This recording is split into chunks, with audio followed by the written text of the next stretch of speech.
has the experience and the wherewithal that you do, I've been really curious to ask you this question. The spotlight that is on this team is unprecedented, and the good that can come from that. You've been such a pioneer for women in sports, women in basketball, to be able to take this spotlight and to make something of it. How excited are you for that opportunity? I'm super excited. I think people are gonna see our team be like very close knit, and it's gonna come through in our style of play. And when you have this kind of attention, you want to use it for good. Like the attention that's on the fever, that's on the WNBA. You want people to be excited about women's basketball. So we're gonna make sure that we're working behind the scenes to give them a good show and to show them that women's basketball is fun. It's cool. You know what a championship team looks like. Are the pieces in place here for this Fever team this year? Yeah, I think they are. That's what I want to hear. First off, Sydney Colson said, we're pretty much going to come together. I like that. We're going to come together. But this response and this smile right here from this answer, listen one more time.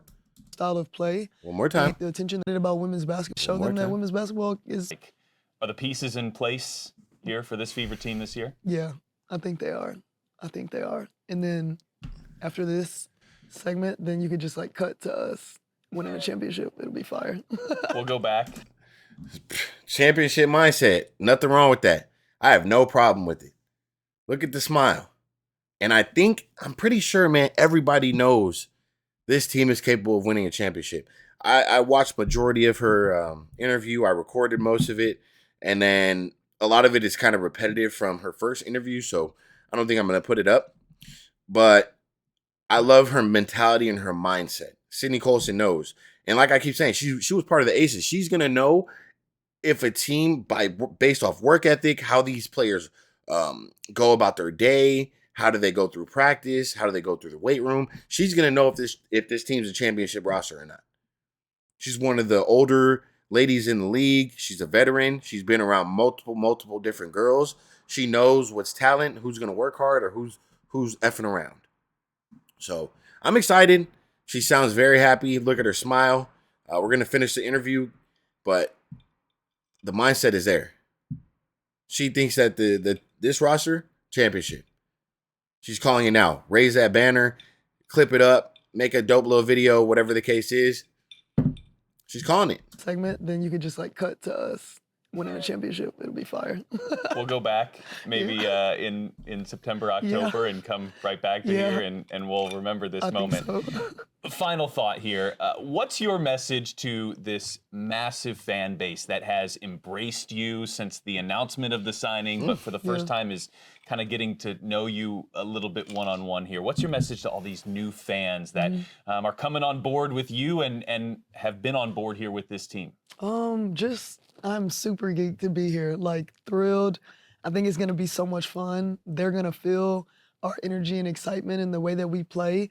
But when y'all come to see us, watch the other team too. Look for new favorite players, and then go support those teams on TV sometimes too. I think, the more that we're using the support for certain teams to keep growing the W in general, because there are a lot of fun players on lots of teams. So show them respect, show them love, and let's keep growing the game of women's basketball. Yeah, I saw an interesting point on Twitter recently. 41 national televised games is great for the Fever, but it also means 41 other teams are going to get that spotlight as well. And you know better than maybe anybody the deserve. Very smart man right here. Thank you for that point. Seems like Sydney Colson brings up a lot of other girls, other teams quite often. I get she's a veteran. I'm not going to take anything from it. I know a lot of people are already talking about this on Twitter. Don't overthink it. Maybe she's just, she has a lot of friends in the league, man. She wants the game to grow in general. That's why I keep saying we need Cam Brink. We need Juju Watkins. We need all the girls to come together. I keep telling you guys, Caitlin Clark can't build it by herself. So she's literally making it known with no filter. Please, when you come watch us, we know how big the fan base is. But please, watch some of the other girls. We need some of you guys to watch those games too, so we can get the viewership up. Now, I get it. I'm not here to say what girls and what teams to watch. I'm not here for that. I'm just going based off what I'm hearing. Sounds like she's just trying to get league-wide support, which if we want to keep watching Caitlin Clark and these girls play, Indiana Fever, I like a couple of the girls, some of the girls on LA Sparks, Derek Hamby and those girls over there. Yeah. You know, we're going to need good basketball. We're going to need fans all over the world. We're going to need fans everywhere. If we want Caitlin to get a higher salary than $78,000, whatever the case is, which, guys, money is no problem for Caitlin Clark. Caitlin Clark is flooded, filthy. I don't care what you think, what you see on the internet. There's a lot of things that you guys don't hear about. Caitlin Clark is flooded. Guarantee it. Guarantee it. I just heard she's going to be on like some NFL board meeting next week about growing the women's game or something about some huge platform or flag football league or something.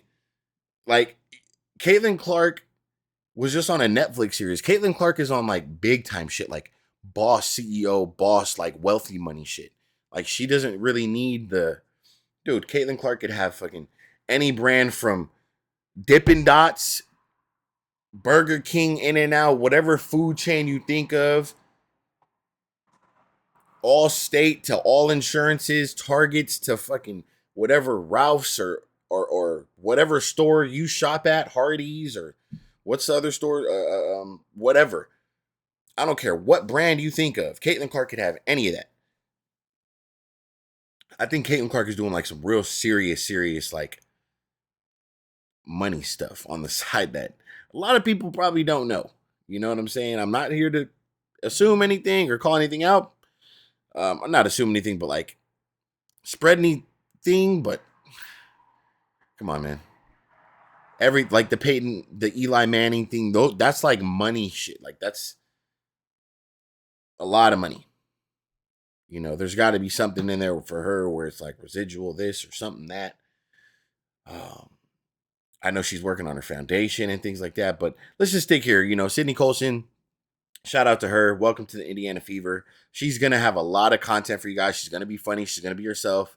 So, certain things might come off and rub you the wrong way at the beginning until you get to know her personality. I've came to know that about her based off the past couple interviews and couple interactions.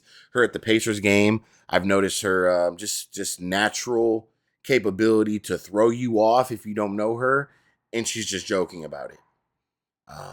A lot of people are saying watch her under a microscope, and we'll be watching her and paying attention. Come on, man. Let's not overthink it, y'all.